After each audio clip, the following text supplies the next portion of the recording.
Господин Хрелев, през последните дни много хора се оплакват, че им е необяснимо тежко.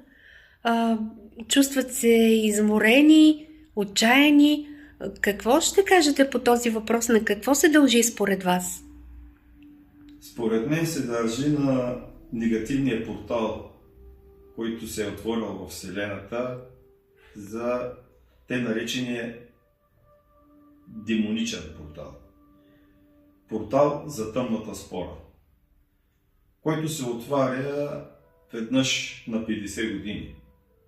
Отваря се чрез съзнанието и подсъзнанието на хората.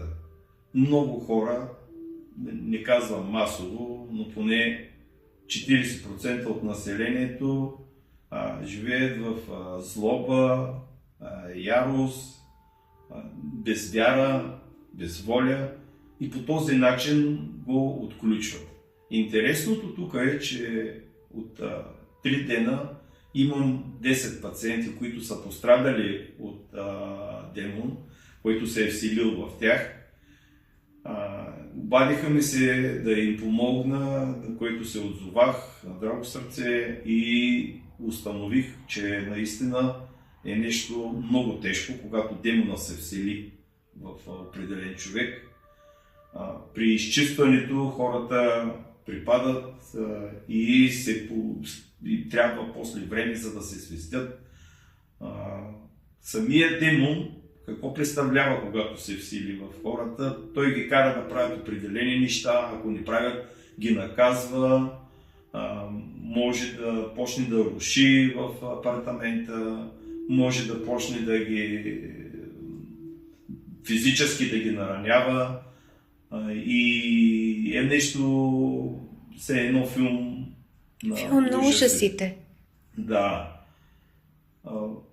Тук много е важно как да се предпазим.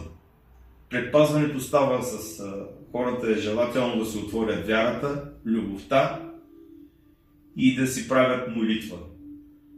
Както е отворен портала, заел съм се да мога да го затворя тук до ден и на драго сърце съм приел мисията си, която е много тежка в случая, защото наистина потърпевшите могат да бъдат много и последиците да са тежки.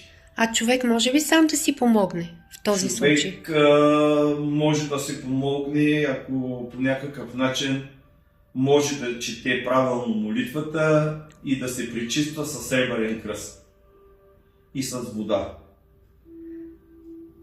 По този начин, чрез Киприянова молитва или чрез молитва, която е за прогонване на зли духове и сили.